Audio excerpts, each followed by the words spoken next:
Hello there, welcome back to the channel. Nice to be back. It's been a little bit of time, it feels like, since the last stream. Today we're going to be doing some textures using AI and using the Materialize program to be able to bring these textures to be PBR. So they'll be a little bit more photorealistic and a bit more usable in 3D scenes. Before we get started and dive right into that, I just wanted to let you know I'm doing a workshop this Saturday on using AI through Midjourney, using Midjourney as a text-to-image generator for generating logo concepts and then bringing in those images and being able to manipulate those as 3D assets in Blender. So very entry-level stuff if you're looking to get a little bit of an understanding on how you can use AI in your workflow for graphic design. Also for any 3D artists or any sort of discipline that requires both conceptualizing images or mood boarding and then bringing into 3D assets. So you can find the RSVP link for that in the description below. It's a free workshop. Welcome to have. I'd love to have you there. So without further ado, let's get right into it. So we have Blender over here. I'm going to choose to start actually with the Dream Textures plugin, which I've explained in the past. So this plugin has a direct feature for creating different textures that can be seamless. So as usual, as we do within Blender, we'll delete everything that's here. And here we go. We'll go over to we can go into our UV editing, that's fine. I mean, here in the main layout could work as well, but you switch over to UV editing, and I'm just going to switch this one here to the image editor and get rid of the 3D space right now, so we only have the image editor, so we can see the material that we're creating. I'll hit N to open up the Dream Textures panel right here. And I want to use Stable Diffusion, so that basically means that I'm running the Stable Diffusion AI image generator straight out of Blender, which is what Dream Textures allows us to do. I've covered Dream Textures in the past in this channel, so if you'd like to look that up, you can look at my past live streams and find the Dream Textures videos. You could also go onto their GitHub or go onto the Blender Market and find that plugin there. So next, the model. So within Dream Textures, where we go to Edit, Preferences, Add-ons, and here we have Dream Textures. We can download any model that we want to use here for generating images. So as you can see, I already have downloaded like a Spider-Verse one called Comic Diffusion, Stable Diffusion 2.1, and Stable Diffusion 2 Depth for reading 3D scenes as well. So with Stable Diffusion 2-1, that's the one I want to use to start creating these materials. We're gonna start out with something real simple. We could do, first we want to set the type of prompt we're gonna put in. So we are creating a texture. We'll switch from custom to texture. And then subject. So we just describe a texture that we want to use. So we can start off nice and easy, something that would be really straightforward to use in the Materialize program. So I'm gonna just go ahead and ask for a brick texture. So we can do red and orange bricks. We can describe lightly weathered, and we could put white mortar right in between. I don't know if we can do anything else to make it seamless, but or to make it a little more interesting, but you know, we can get a little funky with it as well. Hey there, EM. Thanks for leaving a comment. Always nice to have you drop in. I appreciate that. Anybody who drops in, feel free in the chat to ask any questions, comment, whatsoever. So next thing we're gonna over here go into seamless, so we have it on auto detect. So let's leave it at that for now. We can run some tests later on how that can modify. Negative would be if we want to avoid anything within our prompt, if we don't want the AI to produce any particular thing, which in this case, we will leave that alone. Next on size, it's already set to that default, which will be fine. Source image, if we wanted to actually put in an image to modify, we could do that, but in this case, we're just going to start from scratch. So we can close out all these sections, we're not going to use them. Advanced is something I typically go in and tweak. So the only thing I'll really tweak here is the scheduler. I'm gonna go ahead and select KDM too discrete. I've just found for my sort of style of things, architectural product, that sort of thing, this scheduler seems to work best for that type of images. Step preview fast is fine, and yeah, we'll leave everything else as is. So the next thing would be to hit generate. I'll give that a second. We see it starting up. The first instance that you run when you open up the program and set all this up might take a little bit to get going, and then it'll get a little bit faster from there. So we see we've already started generating an image here. We'll give that a second.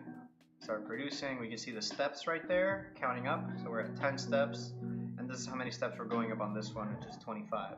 I found that with the scheduler that I use, 75 to 100 is really like on the high end. Further than that, you're just adding in more time for not such a different result. So we can see we start getting a little bit of a brick pattern. Give that one more second. We could also copy this, and we can bring that into Midjourney. And Midjourney tends to want to do more environments, things like that, but I'm going to go ahead and scroll down and paste in here into Midjourney as well, just because I've been using this so heavily. That's part of my prep that you're seeing there for the workshop this Saturday. So we've got red and orange, white mortar. We'll ask it to do a flat image of texture. Oh, I wanted to go put that in the beginning. Oh, this completely messed up my prompt. Okay, imagine flat image of a texture for red and orange brick, slightly weathered white mortar. I don't know if we're still supposed to do this command to use version 5. I'll go ahead and add that in just in case. And as that's calculating, we can come back to this. This is really, wow, that's really decent, actually. Do hope that it's seamless. So we can check that out by going over into layout, and we can add in a cube. Go over to the materials, and we can select the new material or the default material, and we just want to add in the image to this cube so we can preview it before we bring it over into our Materialize program. So let's find over here base color. We can do image texture. We'll hit right here to select our red and orange brick mortar. Go over to material preview. There we are. And pretty good. You can add in a bevel for the cube, more segments, radius, just how that brick can wrap around the cube. Oh, I said it's rendered by accident.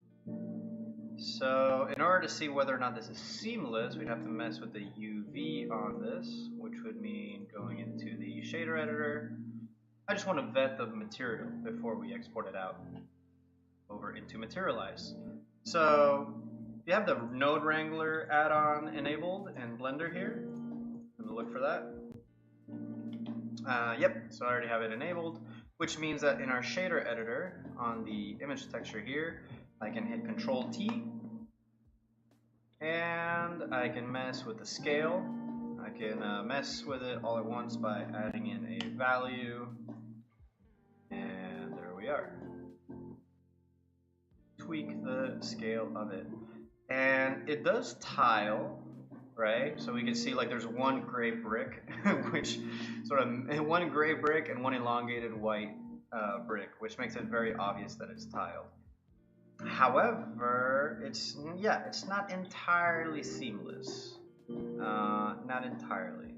It's pretty good. When you look at it from afar, you can't really see it. So for something that's far away, it would be pretty good. And with brick, typically you're not looking at it that close. Yeah, in fact, you really have to go looking for it to find it. However, let's give that another shot. See if by changing one of those tweaks, or tweaking one of those settings, we can improve on that. So maybe we add more steps. Maybe we go from 25 to 50, and we change from auto detect to both X and Y axes. And we'll hit generate there. In the meantime, while that one's kicking off again, we'll head back into Midjourney. And hey, not so bad for Midjourney either. We got exactly what we asked for. I wasn't sure if I'd be able to get a flat image off of Midjourney. And I'm going to do the same thing here. I'm going to copy this, and I'm going to hit Imagine once more. And I'm going to just add, again, the word in the beginning because it's very important for it to be a seamless flat image. That's the most important part, so I want it right at the beginning of the prompt. So yeah, let's run that as well.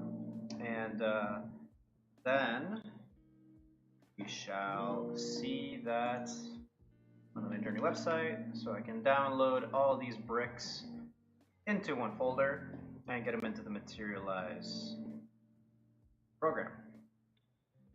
So, if you don't know already, or as a little preview to what's going to be happening in the workshop this Saturday, this is the Midjourney website, so you can see all your creations here, and it separates them by grid, or all your upscales, or all of your creations. So, pretty decent for a first pass with that. See if Blender's still going. It is. That's looking a little strange, brick texture, but we'll give that a moment. Meantime, let's go ahead and download our brick texture here. So we'll save the image wherever you're saving your materials. In my case, I'm going to save it into my streaming folder for today's session. Yep, that's fine. So this was my Midjourney test 1.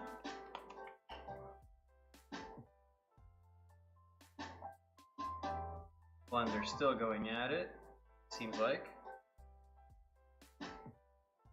And we already got something from Midjourney for seamless. So just right off the bat, it does look like it's pretty seamless. So we're gonna go and upscale one of these. I like the bottom right the most. It's the most photorealistic looking one. It has some nice little imperfections that we can take advantage of. And so how do you know it's seamless, right? Well, the left hand side of the image and the right hand side of the image, you have to kind of imagine tiling the image. So you see here we have a little bit of brick in these sections that are staggered, and it meets a longer section of brick on the opposite side. So we know that if this tiles, it'll make, you know, a pretty evenly sized brick as compared to all the other ones. We also want to do that from top to bottom, so we do have a little bit of an issue there because I don't see this white brick here matching very well to the one in the bottom over here. There is a way to make textures seamless in Photoshop, but that will distract from the whole point that we're trying to do today on the live stream, so perhaps a little video or another session another time. But in this case, I'm going to upscale this bottom right example. We're doing. I want to do the top left. I think that's going to yield better results for seamless. Even though I don't have as much irregularity in it, let's see what upscaling can do, and maybe we can create variations from there. For that first one, we'll do an upscale, and we go back to Blender. This is taking a while, and that's not what I wanted. Doesn't seem like.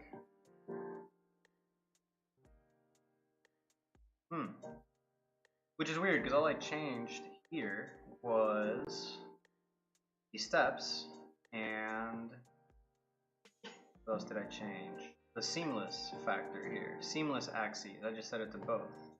So we got a full wall, which is not what I wanted. The last image we got out of this one was better. But you know what? Why not? We can try both. So to get these out of Blender, we'll go right here to Image on the top left and hit Save As, so that I can now go and find where I'm saving all my stuff. Go. Feel free to chime in on the chat anytime if you want to test out another material or you want to see any other kind of material. We're going to test the Blender, the brick texture over in Materialize shortly, but after that, if there's any other material you'd like to see me test, I'd really like to go for something funky, futuristic. I mentioned the cyberpunk series on Netflix based on the video game. on my newsletter this Monday, and that's been a big source of inspo lately for a lot of the surreal. We'll do a save as for this image as well, same place, and let's see. So this is our upscaled version from Midjourney. You know, it's a little bland, but you know, let's go with it. We can test it out. So I'll go to the Midjourney website, refresh, and we go to grid. We got we're gonna go to upscales. There we go. There's our upscaled brick texture. So open downloader. First time I see that. Cancel. There we go. Save image as, and then same place. All right. So we got 4 different brick textures to play with, or images. We're gonna go into the Materialize program now. So when you execute that program, we've got it right here. First thing we want to do is bring in one of our images. So the images are gonna be our diffuse map, right? So the diffuse is basically the color, right? So in this case, it's an AI generated image which resembles a photo. So we'll hit P right here in order to set that up. Total material. This is so small on my screen, I wish I could zoom in.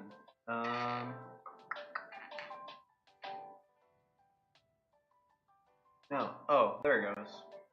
So not P. I think P will bring back the last thing that you had set in there. So, right, for previous. So we want to hit O to open. And now with open, we can go over to wherever we've got our files saved. So we can paste directory down here on the bottom left. So what I'm going to do to save time is have a folder open with where all my materials are at. There. So I can copy this directory, and then I just hit paste directory, and then we go to that folder. Let's try the Midjourney one, just because it's the simplest one we've got so far. Select. And we give that a moment to load. It might be really high res since I upscaled it, but really nice of Midjourney to start putting out, I think they're 2K images, if I'm not mistaken. Resolution.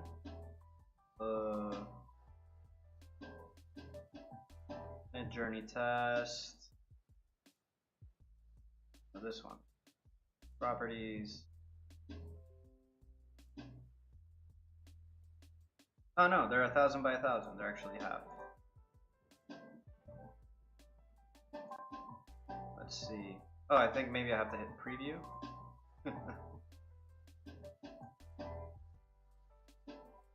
Oh, there it is. I just had to zoom out. So zooming out, you scroll, right, with your mouse wheel to zoom out, and you click your middle mouse button or your mouse wheel to pan around, and then you hold shift, just kidding, you right click the orbit. So here we have the material, right, which is just a flat image of some bricks. So how this program works is we're essentially going to create an image for every visual information we need to provide a 3D software to make this a PBR material where we'll actually have this sticking out in 3D. So for example, if we go over to height map and we can hit create now that we have a diffuse map, this line will show up in the middle, and so on the left we have our diffuse map, and on the right we have our height map, which the height map will inform the depth that the material should have. So we can tweak this over here on the left hand side with this dialog that came out. So we can set it with the original diffuse, height reveal slider, so this is that slider, right, to see more or less of the material, or more or less of one image or another. Frequency, weight, equalizer, so there's some presets for these frequencies and these contrasts. You could also just dial these around, so the darker it is, the more it's going to push down, and the lighter it is, the more it's going to be revealed upward, right? So there is a bit of an issue here with the image in the sense that we have some shadows coming from the brick itself, right? So it's going to push down on all these areas around the brick, but it's going to level, it's going to come out forward, right, on these parts of the mortar. So we'll just go ahead and hit displace, we'll hit a default there, and then for presets, for the contrast, we have funky, we have cracks, we have default. So if I hit default, you know, it kind of blurs out, becomes a bit softer. If I hit cracks, you see that's actually a lot more accurate. We're getting a bit of a softer wash over it, but we are getting more accurate in terms of where it dips down on the brick, because we are getting a little bit of a darker outline all around the brick. And if I hit funky, you know, that's pretty pronounced. That can also work for us. The cool thing is when we hit set height map, when we go to check this out sideways, we should be able to see that displacement. We have a final bias we can tweak with, a final contrast. But yeah, we'll also be able to tweak this map a little bit in Blender. With that said, we'll go on to the normal map. So it also needs this in order to use the height map. So this is pretty decent, the way that it sets up the normal map. We have a normal reveal slider here, although it's not quite working. Pre-contrast, so we can increase more contrast if it's more of a sharper geometry, which in this case it sort of is. I mean, the bricks are a little weathered, so we do want it to be rounder, and for rounder effects, we do want this to be a bit softer. So I'm just gonna go somewhere in the middle, maybe lean on the softer side. And then frequency equalizer here, we can tweak all these knobs once more. Or we have some presets. We have smooth, crisp, mids. So we see the default, we have smooth, crisp, and we have mid. I think mid is working pretty good here. And angular intensity, so that's not changing much in this scenario. Amplitude, that would be really crazy. So like, this is essentially informing it just how intense, you know, is the different directions that this part of the material is facing. So the more intense the color, the more intense the difference or deviations, right? The less mix of these different, how a normal map works is you can see like the z-axis or whatever is supposed to be like facing upward would be one color, whatever is supposed to be facing to the left side would be another color. So in this case, everything facing forward has like this greenish tint to it. Anything facing a bit upward has like a purple, and then everything facing to the left and right side has kind of this blue hue. So if I tune this down, right, it just means like it's more evenly mixed between all these colors, so it's not such a crazy difference. Anywho, just a lot of testing to kind of get these things right, but we'll set that as our normal map. And we can keep going. There's a metallic map. Metallic is if you have any metal on your material, there's really no gauge on more or less metallic. Generally speaking, for materials, it's either metallic or it's not. So since there is no metal in this texture, we won't be doing a metallic map. Smoothness, sometimes called roughness, we do that. So we'll create that. And essentially this is a black and white version of the image, which will tell the software, you know, how smooth it is, or how it's actually how reflective, right? The smoother something is, the more reflective it'll be. So that would make it lighter, and the more matte something is, the rougher it is, the darker it's gonna be. So I'm fine with the default here. Again, we have a bunch of stuff that we can change up, but generally this is a pretty rough material. But having, you know, having the edges smoothed out a little bit, having some variation in this texture can be really helpful. So I'm just gonna soften it out so I don't get like little lines where it's super reflective and glossy at the edges of the brick. That would be awkward. Set that as smoothness. Edge map. Not sure how I'd use that. Let's see. I guess this might help. Well, it might be useful to mix this with the, I think this is a bump map. Yeah, this is essentially the same thing as a bump map, which we can go over the difference between a displacement and a bump map when we bring this into Blender. But yeah, this can be useful, and this is totally fine. I mean, you can add some more contrast to essentially make it more 3D, but we can also tune that intensity. I'm actually going to tone that down. So I'm going to set that as a new one. So finally, ambient occlusion. This is more, you don't need this one, but it does help sort of fake lighting onto materials. What it is it's giving us a shadow. It's giving us a soft shadow as if this material were being lit by a soft light. So, excuse me, throwing this in to the mix is really just stylizing the material and makes it so that, let's say like if I were to add like a really harsh light to my scene or like a sunlight, and it can look really fake, like really Sim City type look, because it just has like this one harsh source of light which can look a little bit of natural. So ambient occlusion is essentially building into the material some soft shading. It's as if I had introduced some soft lights into the scene without actually doing so, which saves time in rendering, but it adds an image to be processed. So you gotta pick your battles here. So we'll set that as the ambient occlusion, and there we go. We have a height map, a diffuse map, a normal map, smoothness, edge, and ambient occlusion. So these are called a little bit differently in Blender, but they do the same thing. So now we want to export all these. So in order to export, we are going to hit Save Project. And we want to do that in the same place where we started out, and we'll call it Brick PBR. Or Brick, we'll call it the Mid Brick. It was made in Midjourney. Mid Brick PBR. And we'll save the project there. And when we save a project, see? It'll save everything. So in the sense that we've got here our edge map or our bump map, we've got our height map, we've got our normals, we've got our smoothness, we've got our ambient occlusion, we have the original diffuser, and we have an MTZ file, which is the Materialize file. So if we wanted to open all this again in Materialize and tweak it, we do have the Materialize file, which contains all these different ones. But all these images, these .bmp, which is an image file, we can use in Blender. So let's bring that into Blender and see how that looks. And we can have a little competition here between Dream Textures and Midjourney. So we'll duplicate this cube over so that we can use this one for the one that we just created. Another node wrangler tweak. So if I enlarge over here, I'm going to create a new material so I don't screw up with this one. Just cancel that, new material.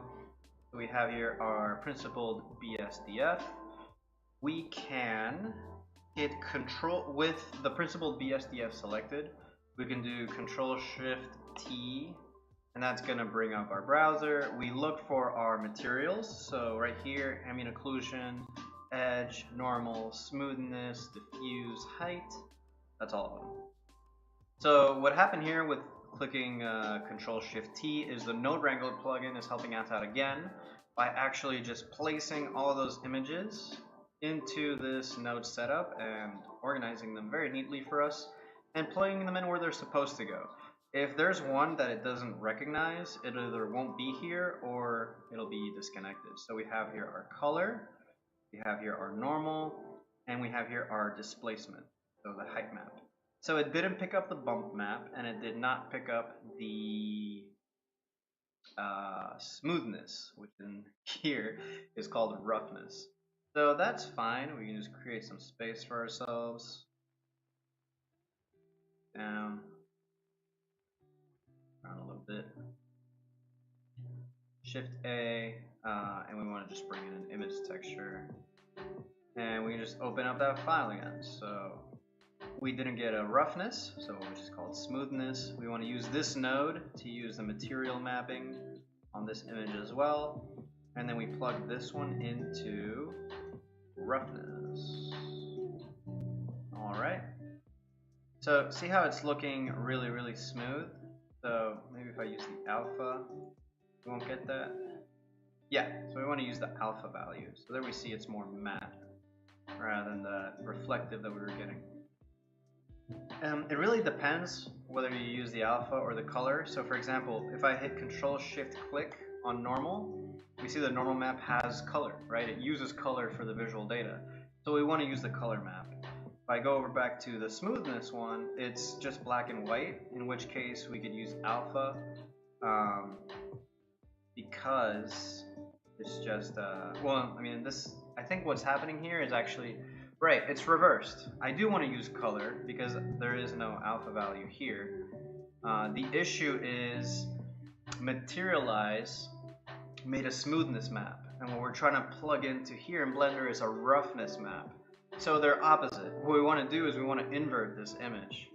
So we just do an invert node, and we plug that in right between where one plugs in and the other goes, and now we see it just like inverts the color. So if we look at the material, that's how it should be looking by using the color on the smoothness. So we should be using color for all of these. Alright. We're not getting much displacement, right? We're not getting much of a 3D effect. So in order to see the displacement a bit better, we're going to reintroduce that value right here. And for those watching, if anyone wants to have a recap or start dropping in some suggestions on what material to do next, you can drop those into the comment section or the chat. Alright, so we increase the tiling here. We want to see the displacement on this. So in order to see that, we have to go over into Cycles, Render, GPU. We want to throw a light in here. So I'm going to turn off the environment and bring in a light. It could be an area light. And we just increase its intensity. There we go. So we can see, like, if I rotate this cube, we're seeing the shadow on the brick come through a little bit, right? Like there's a shadow on the other side of the brick, and then yeah, like if I bring it down, it does have like some 3D data on the image, on the texture itself. So it's catching that light. And I think that's mostly the normal map in effect right now. If we wanted to increase the intensity, I'm gonna take away all that rotation I just did. If we want to take down the intensity or tune it up, we can go over into our displacement right here, and we can change the scale. It's not going to change much if we don't have much subdivisions. So for displacement, if I hit edit, we only have one face here. So in order to see that displacement, we got to add a subdivision. Add that in. We'll add some more levels. And so now we can actually start to see the displacement take effect. Like if I take it down to 0, it's looking flat.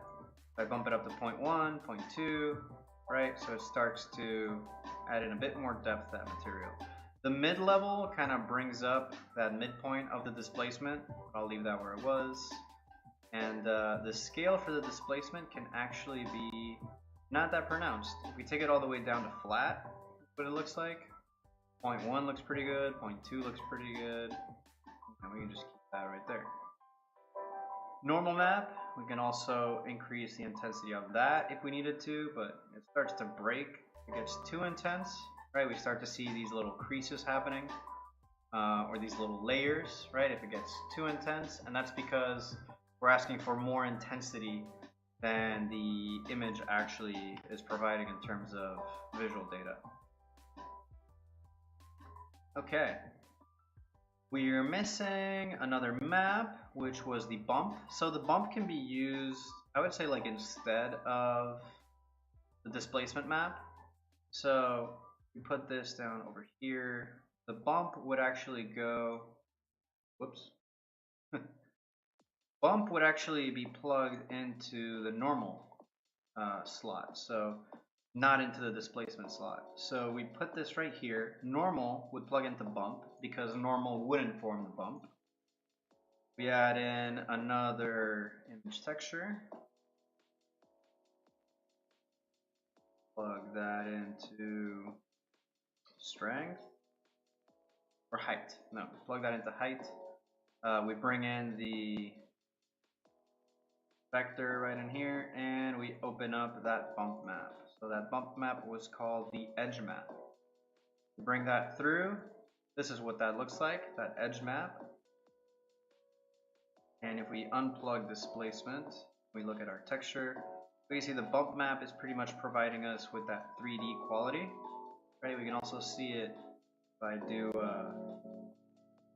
bring back some color to the edge.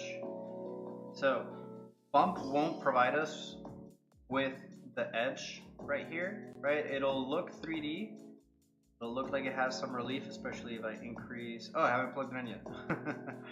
There we go. Just so you see the difference there, I suppose. If I undo, or if I plug in the normal map, right, we've got a little bit of 3D data here. And let me tune down the environment again.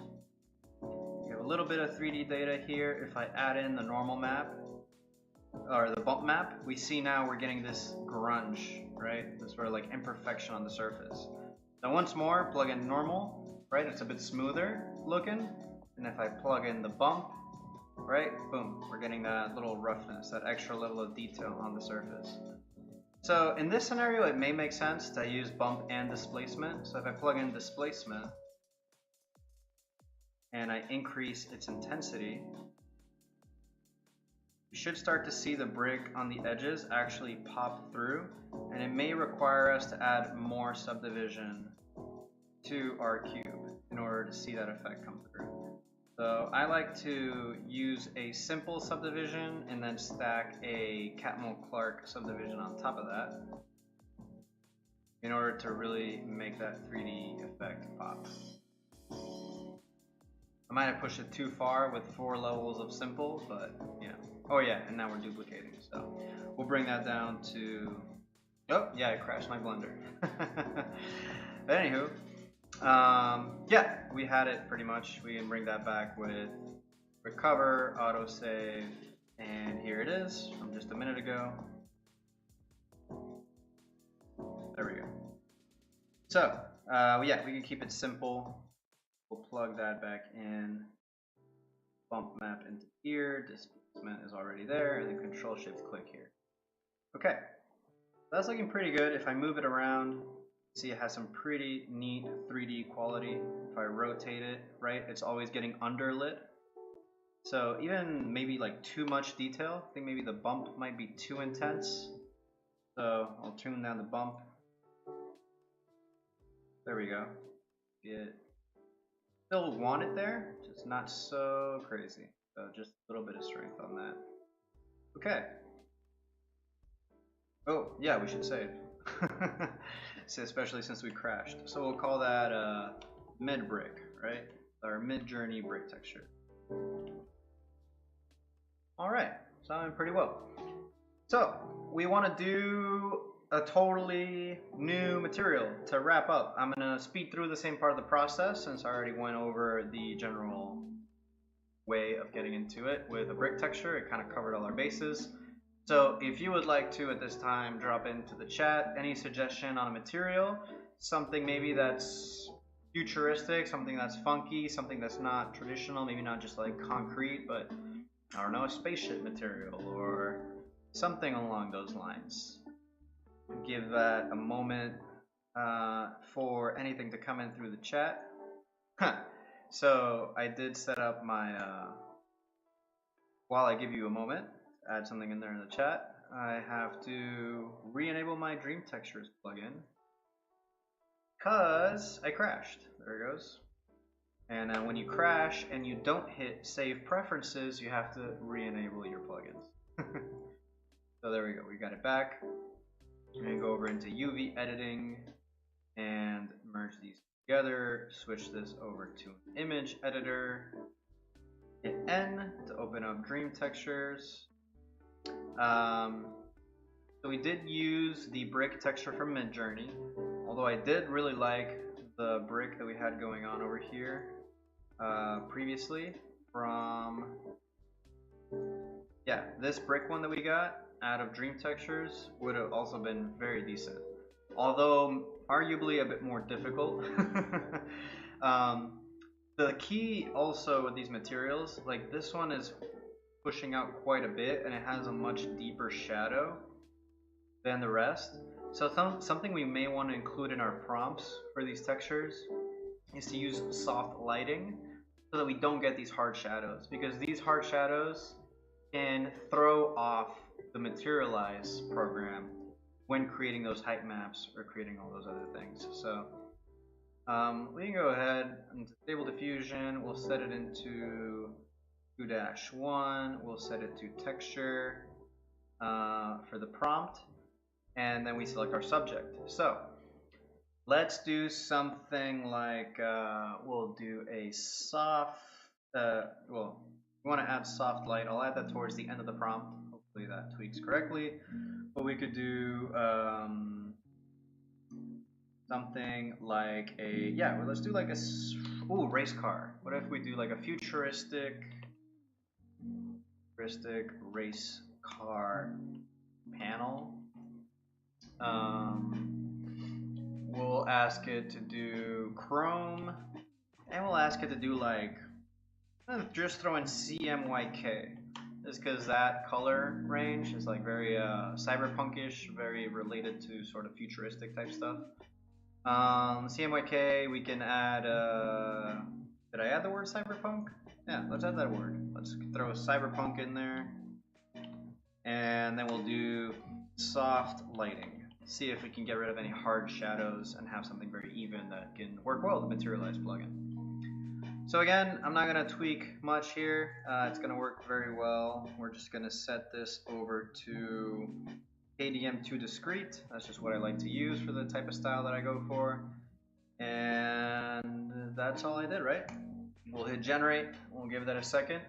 While we have that generating, if you'd like to drop in anything else into the chat, any questions, I will say again, or bringing it up, I will be doing a workshop this Saturday on doing a similar process with this, but actually, you know, having the 3D software develop off of the image generated by the AI.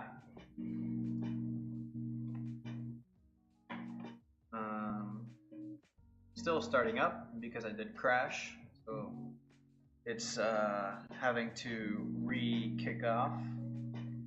So I'll just let you enjoy the music for a little bit while we wait for an image here.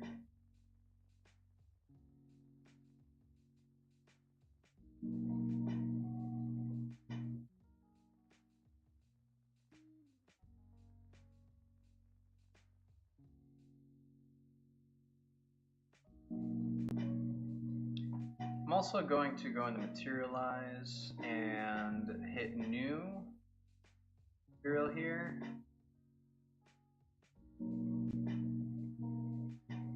I feel like I always have to relearn this program. I'm just gonna hit clear on all the maps so I can create a new one. I already exported or saved the project, so you can always load all those back in by loading that MTZ file that I brought up earlier. See, it just plugs in all those maps back in. Let's clear that out. And there we go. Blender's getting to work now. Perhaps I should have added the word seamless, but it's coming up with something. Seamless is set to auto detect, which worked fairly okay the first time around. I do wonder about this solver because it says that all the steps are done here. It says 25, which means all the steps are done. However, it didn't quite finish. It's still producing it. I should mention the AI upscaling feature here. So you can set a subject, but you can also just skip that and just ask it to upscale that image. Although we do want to use a similar scheduler that we set up from the beginning.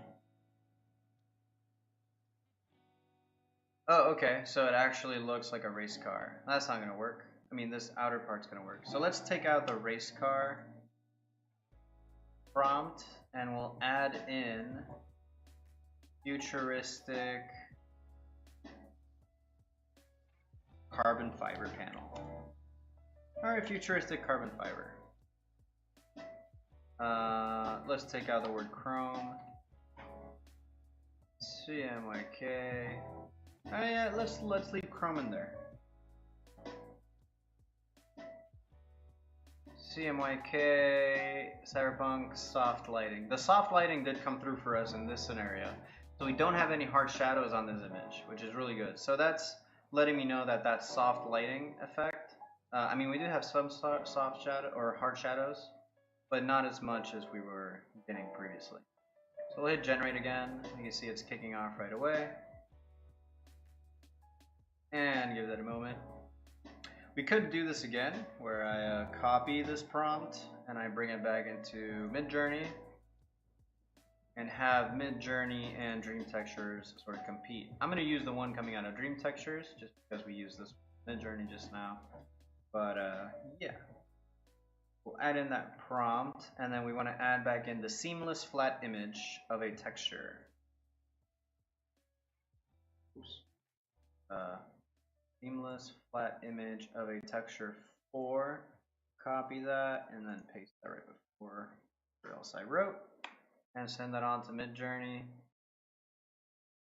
Blender's still going.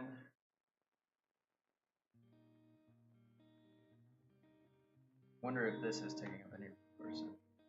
Not quite.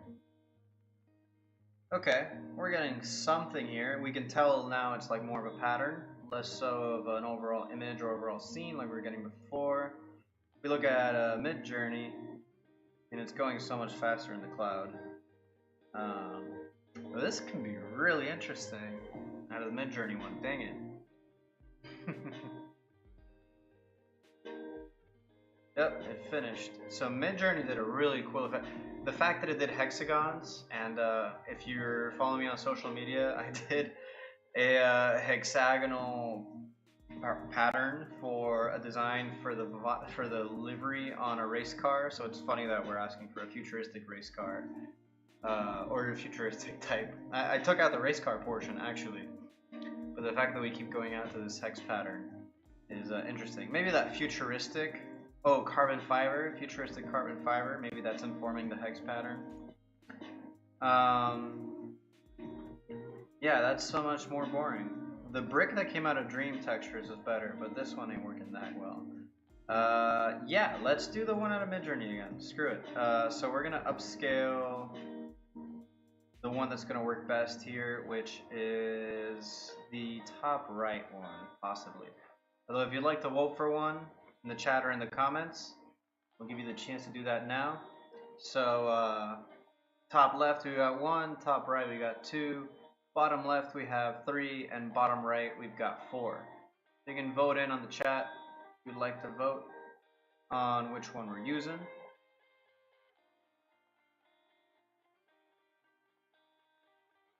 Do you think? I mean, they could all work. You know, it's they're all stylized. They're, you know, one could be more universal than the others. I think the top right would be more universally useful than the others, but they can all work at some capacity. I did add the word seamless, so hopefully we are getting something seamless. It doesn't seem like the top left one is seamless at all though. But EM is asking for the top left, so let's use that one. What's cool is we could actually use it for just like a panel, right? Actually just applying it for a panel. So yeah, let's go with that. Top left. We'll upscale that one. And yeah, let's upscale the second one as well, just so we have that.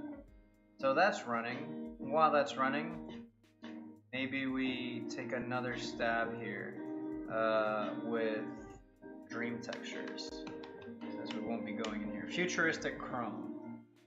Let's see, taking out the word carbon fiber brings out something a bit better here. Waiting to start on both of these.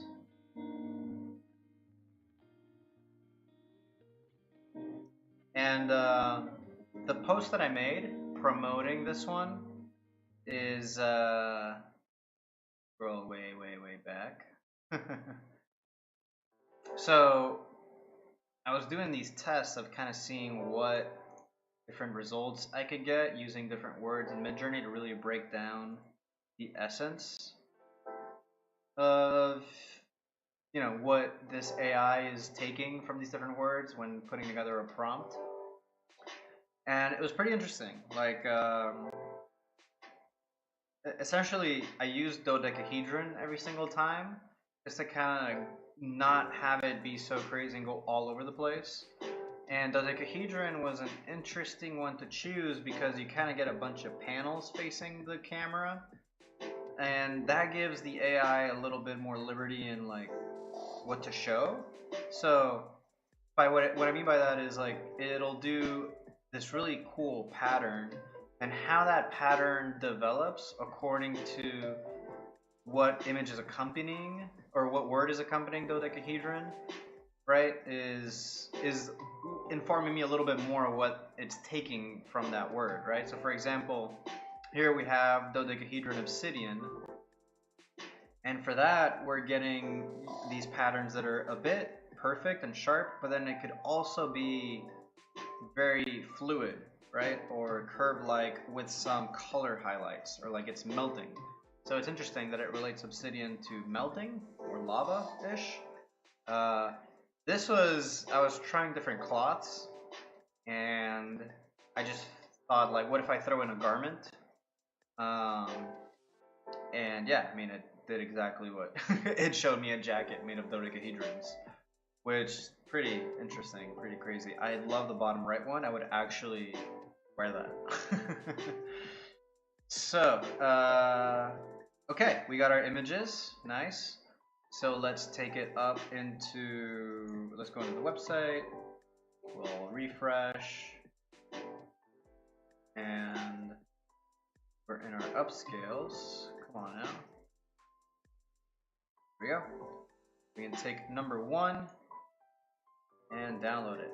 Save image as, and we'll create a new folder in here for our number 1 cyberpunk material.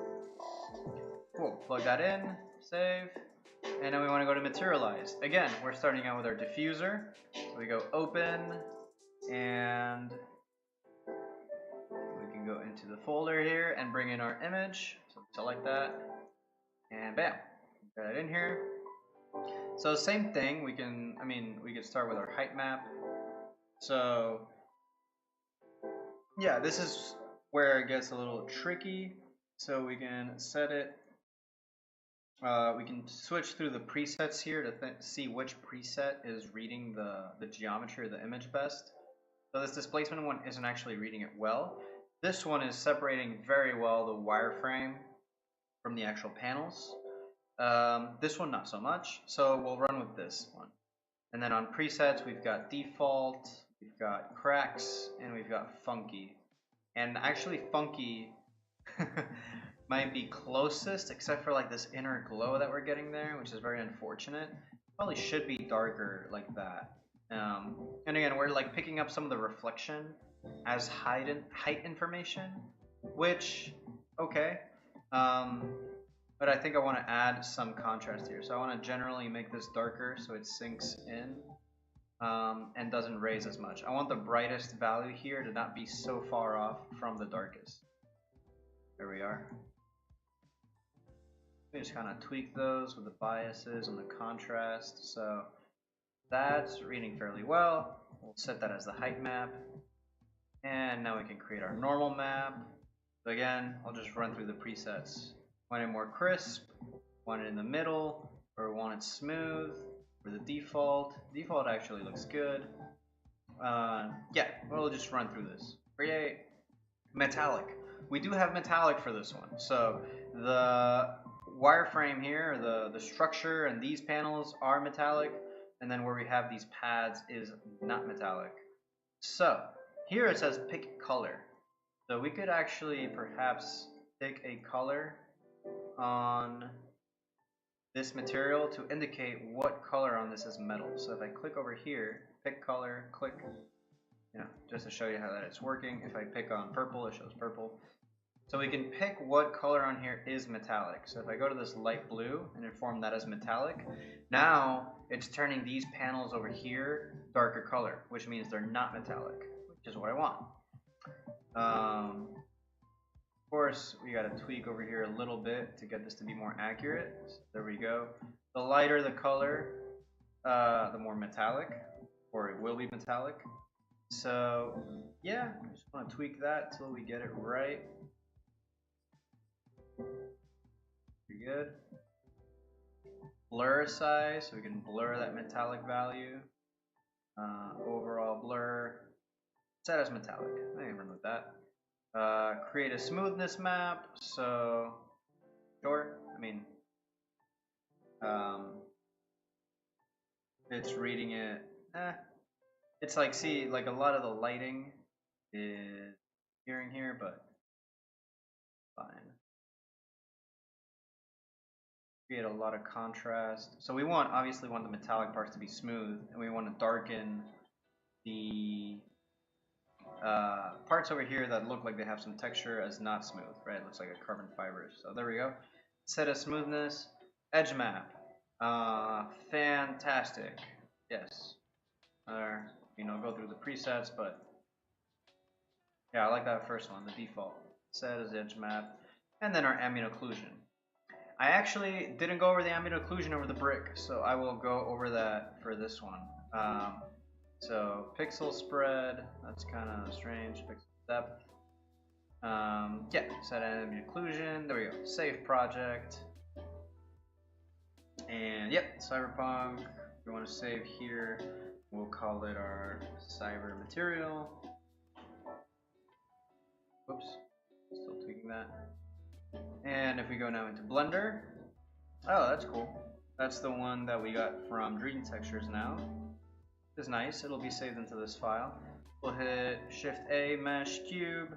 Go over here to Subdivisions. We want to add a bevel, and we want to add a subdivision.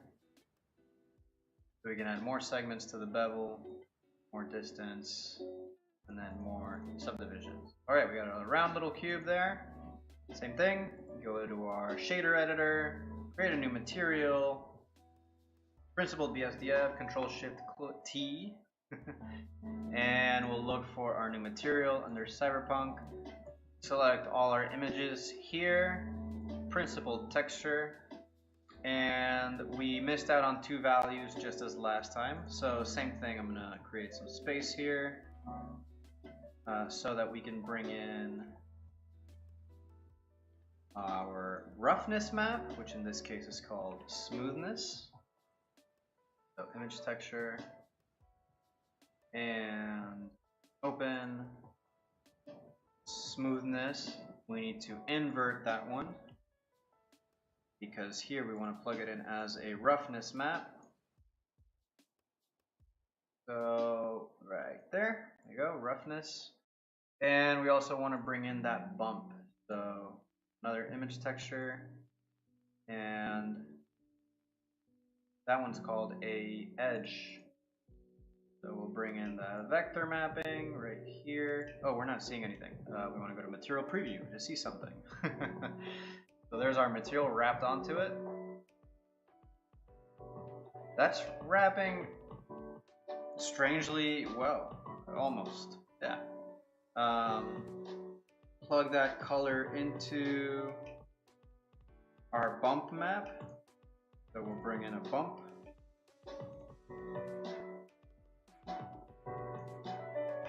Plug in normal into bump. And then plug bump into normal. There it is. And we want to bring in the color over here from that over into height. There we are. So to really start seeing how this is supposed to be previewed, we want to go over into here to set it to cycles and set it to GPU rendered view, and then we bring in a light into the scene.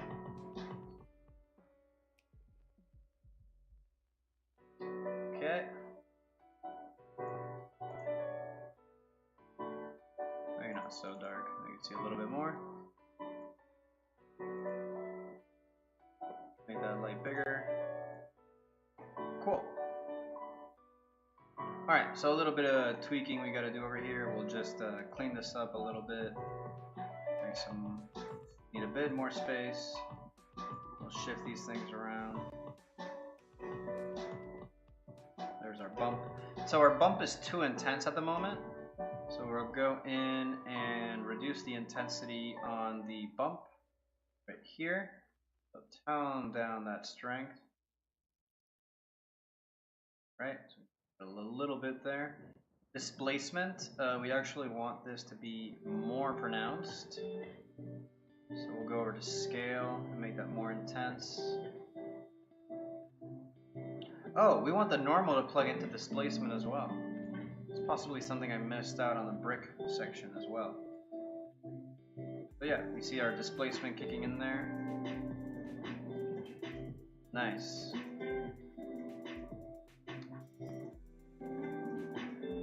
Metallic. So where's our metallic value? There it is, right here.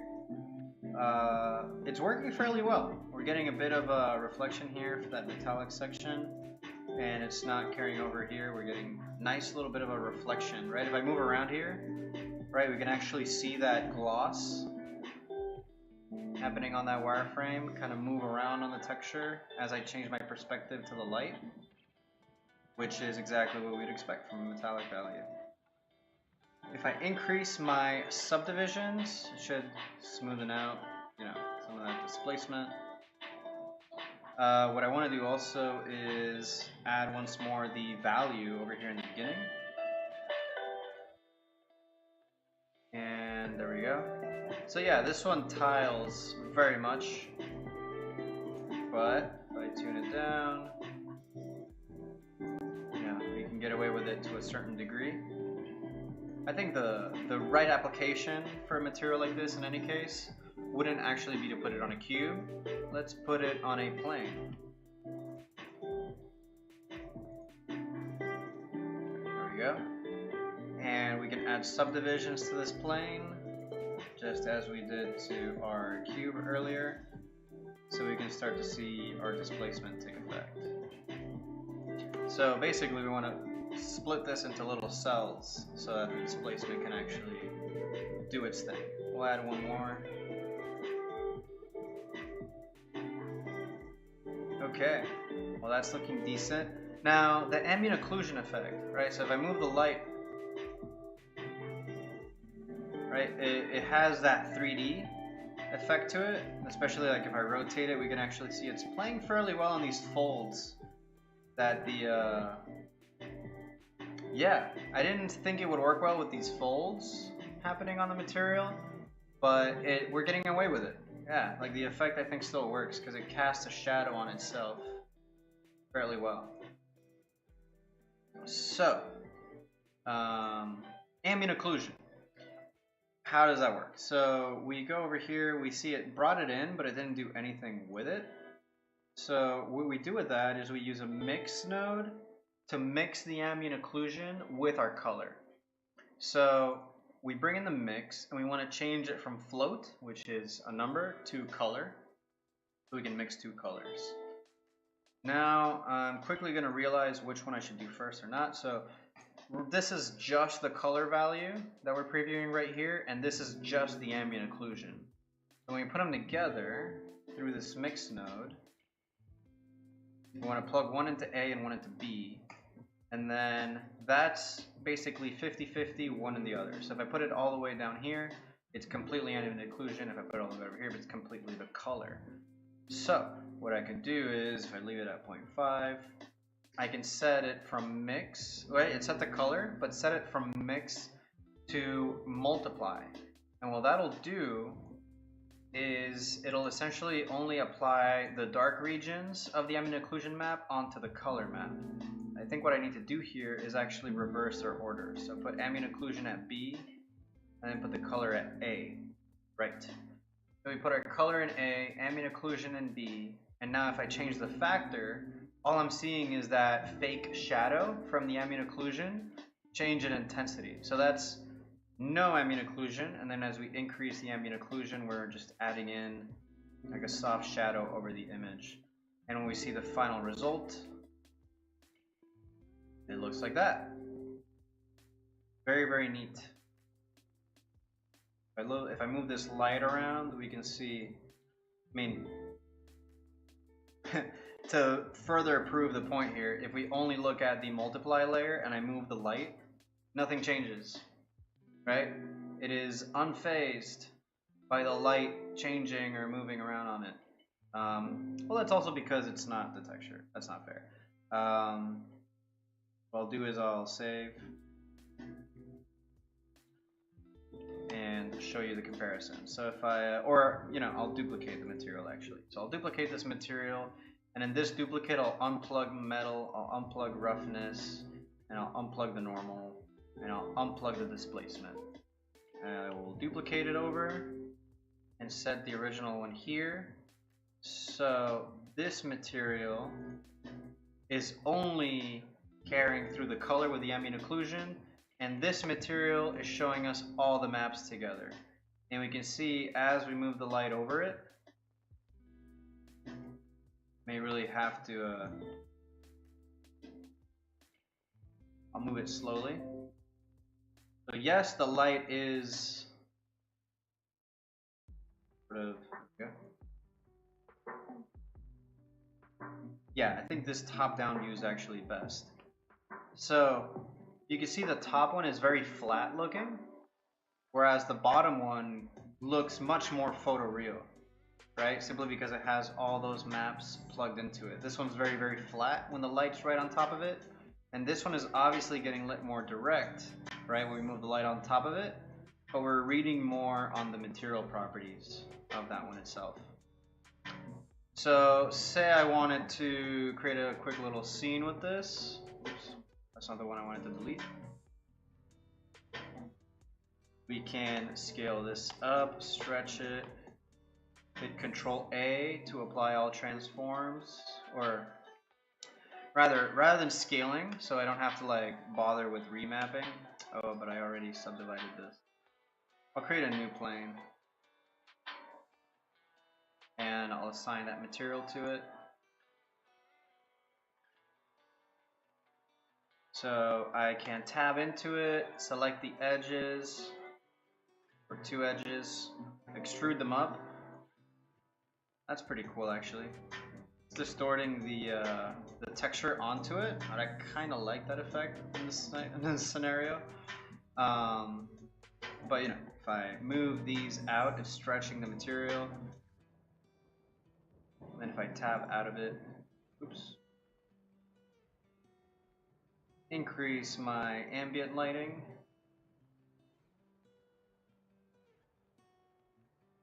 Right, this can look like a really, really cool environment. I can hit Tab, A, U, and I can do unwrap. So now this is essentially like flattened out. If we look at how the material is being applied to it now, it's more fair to the new shape that it has. We see the hex pattern there. I can always go over here and tweak how it tiles onto it. And so if we look at it from the side, boom. Right, pretty cool. We could also cap it, tab, select these two edges up here, right click, and do new face from edges. We now have one at the top. And let's add in a plane, almost like a walkway to nowhere. You make this completely dark, bring this one into an emission shader. I don't know, I'm just having fun now. If you'd like to leave any comments or any questions as I wrap up, I'm just kind of outputting something interesting or something trippy here to wrap the day. Thank you, EM, for dropping in and participating in our choice of materials. I wouldn't have gone with this material because I thought it wasn't going to work out well, but you know, it just goes to show you can get away with a lot with this method. Just curving out the edges here a little bit, even less.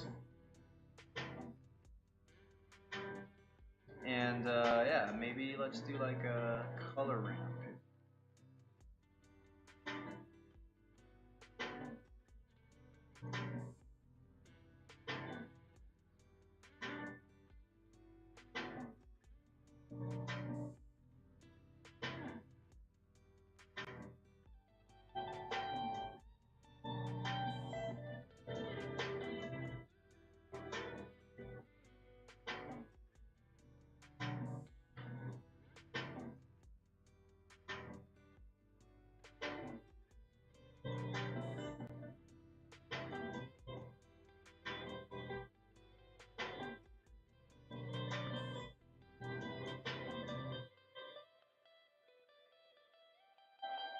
Fantastic. All right. Stay tuned for that that workshop this weekend. Again, links in the bio if you'd like to sign up. RSVP for that, so you get the link in order to access. I'm really excited with that. It's going to be real interesting to use that on a more commercial sense and get some feedback from y'all. I'm excited for the Q&A sessions that we'll do in there. And yeah, thanks for tuning in. Thanks for watching. This has been great. Love this process of using AI to create really original stuff and use all these tools that, yeah, make things look real good relatively easily in terms of generating these things from scratch.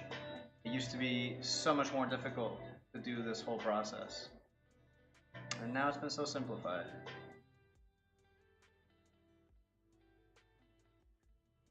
Very cool. All right. Have a great night. Thanks for tuning in. Thanks for watching. Make sure to subscribe to find out when I'm streaming next, or follow me on my socials. And yeah, link in the description for the workshop this Saturday. Cheers. Have a good night, y'all.